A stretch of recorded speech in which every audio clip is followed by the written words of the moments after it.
Thank you, Rod, and good afternoon to all our members here today. It's good to see all of you here.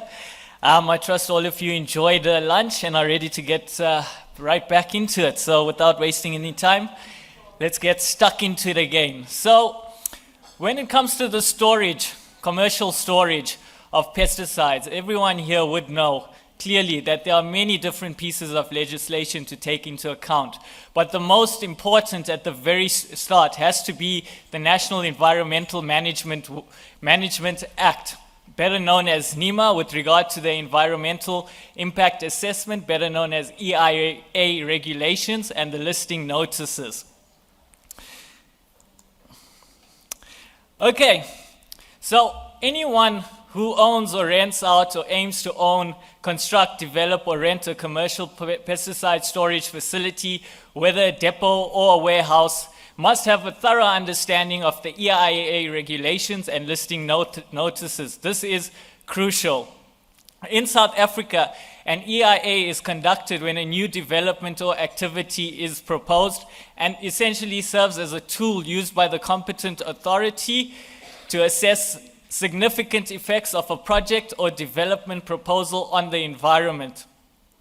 In essence, an EIA provides a means of giving effect to the environmental right enshrined in Section 24 of our Constitution.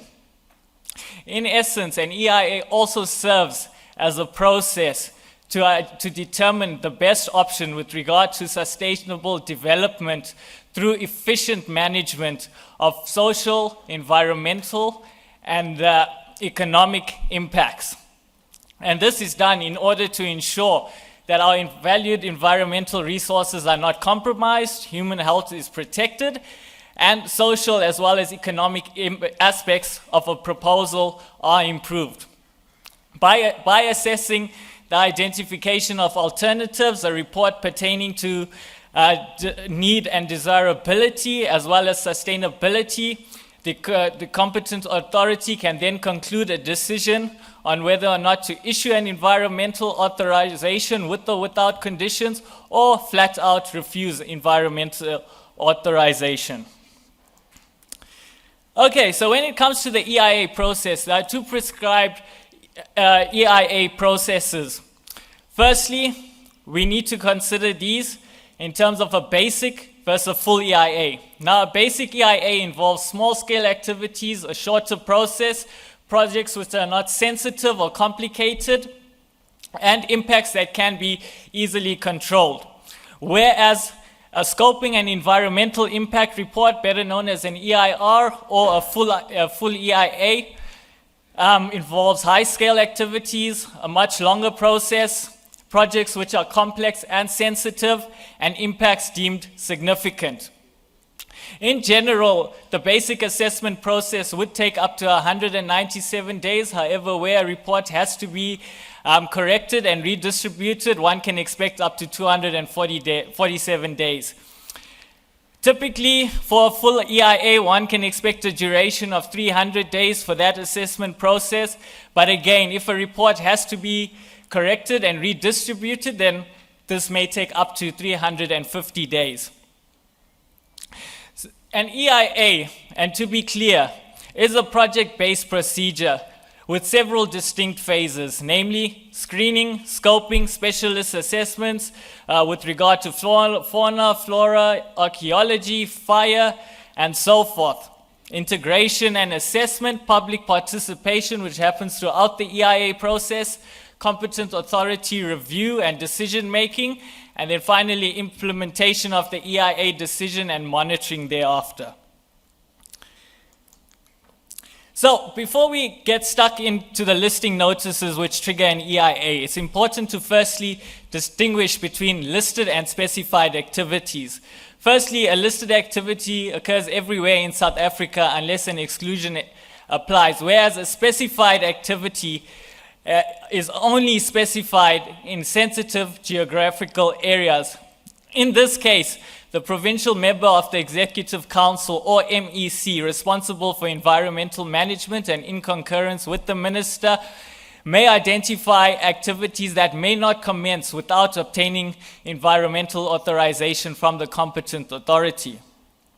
Now, very important with the listing notices 1 to 3 is to also understand what the definition of dangerous goods is. Okay? So, firstly, when we look at this definition, we've got to look at the South African National Standard 10234A. Okay, and the title of that standard, as you'll see on your screens, List of Classification and Labeling of Chemicals in Accordance with the Globally Harmonized System, or GHS. Okay, so what this means is that any of your products which contain substances as contemplated in this national standard meets the definition of a dangerous good. If it does not have any of the substances contemplated in the standard, then it does not meet the definition of a dangerous good. Now, very importantly, Annex A, which is the alphabetical list of chemicals, was not included in the updated SANS code. Okay, so the 2019 version does not have Annex A attached to it. Now, speaking to the Department of Forestry, Fisheries and the Environment, they managed to obtain a legal opinion, and their legal opinion basically stated that the dangerous goods activities identified in the 3 listing notices are still valid, and Annex A of SANS 10234A of 2008 must still be referred to for the purposes of the EIA regulations. Therefore, the status quo is retained. So, let's get into the listing notices now, and this is where whatever I said on the previous slides start to come together in a very nice way. Okay, so firstly, for listing notice 1, activity 14 is listed under listing notice 1, which is relevant to the storage of dangerous goods. Okay, and what this means is that if the combined volume of pesticides in cubic meters that meet the definition of dangerous goods in this context is stored in containers and exceeds 80 cubic meters, but not exceeding 500 cubic meters, then a basic EIA would be required. Now, with listing notice 2, activity 4 is listed under listing notice 2, which is relevant to the storage of dangerous goods. And what this listing notice basically says is that the combined volume of pesticides which meet the definition of dangerous goods in this context stored in containers exceeds 500 cubic meters, then a full EIA will be required. Now, listing notice 3, this is very interesting, everyone. Under listing notice 3, activity 10 is specified. But it's not as simple as the first 2 listing notices, because firstly you have to determine if your site falls within a specified geographical sensitive area. To do this, you need to refer to Appendix 1 of the Environmental Impact Assessment Regulations, listing notice 3 of 2014 under NEMA, which lists the sensitive geographical areas for each province. It's really as simple as that. Now, what this means is that if your combined volume of pesticides, which meets the definition of dangerous goods in this context, is greater than 30 cubic meters, and let's say, for example, it falls on the border of a nature reserve, which is a specified geographical sensitive area, then you will require an EIA. But the important thing here, everyone, and this is what I want to put into context for you, all our members here are business people. And when doing business, you need to plan ahead, okay? And for me, if I decided to one day wake up and start a poison store, maybe let's call it Hiresh Spicy Poisons, for example, listing notice 3 is where I would start, okay? Because that would tell me if where I'm planning to set up my site falls within a sensitive geographical area. This is important because when you start a business, you're going to grow that business eventually. So why would you want to then be stipulated to greater than or equal to 30 cubic meters, but under this listing notice, you cannot exceed 80 cubic meters. Okay, that's very important to take into account. So, looking at my site, I'd say to myself, I'm in the business of growing my business because that's just the way business works. I'm not going to look to set up my site in a specified sensitive geographical area, but rather look at an industrial zone. Why? Because then I can refer back to listing notice 1, which gives me greater than or equal to 80 cubic meters. Okay, and if I can keep it under that volume, then I don't have to do an EIA. Whereas if I stuck to my initial plan of going into a specified sensitive geographical zone, unfortunately I'm limited to greater than or equal to 30 cubic meters, and I cannot exceed 80 cubic meters. So before getting started in business, it is very important that all our members here today take into account what you need to comply with, because the last thing a business wants is for something like this to come and bite you.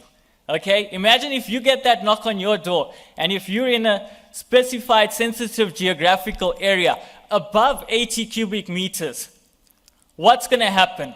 Okay, so here your business has been growing, but when you get that knock on the door, the house of cards come tumbling down. That's the risk you take, and that is why it is so important to have a thorough understanding of the regulations. And I know for many of you, when you look at the regulations and the legislation, many people want to vomit. But just take a step back, look at it in detail, understand what it's saying, and plan your business ventures around that, your business operations around that. That is key. And that's what I want to say to all of you here today. Do not be afraid of the regulations. Use it to your advantage and be smart about how you go about it. Okay, that's one such advisory.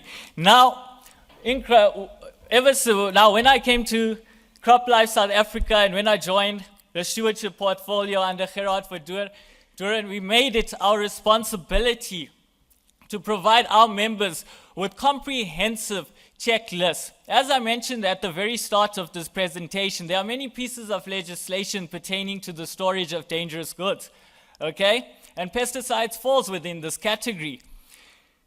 All this legislation is summarized very nicely into our checklists that have been circulated to all our members for you to use. Okay, it covers all the EIA regulations in great detail. We also have advisories with regard to currently established pesticide depots which may not have an EIA, for example. So what do you do if you exceed the volume stipulated in the listing notices? We provide advisories in this checklist, detailed advisories pertaining to all of that. But more importantly, it shows you how the pieces of the puzzle, according to all the different legislation, come together.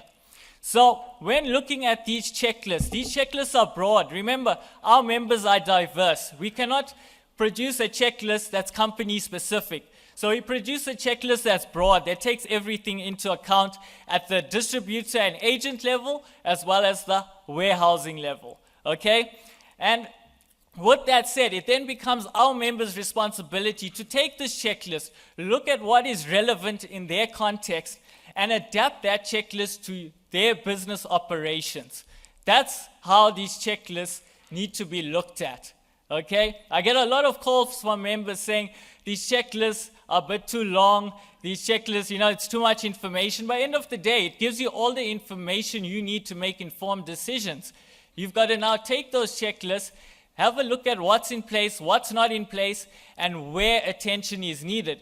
It's not going to happen overnight. You're not going to get 100% compliance overnight, and there's no industry out there that is 100% compliance. I think what Elise Lawrence alluded to earlier, in that the agrochemical industry is doing relatively well. Okay, let's keep that going, and let's keep getting better at what we do. It's always a work in progress, but if you have a plan in place, an inspector or a department will then be willing to work with you because they're seeing that you're making an effort.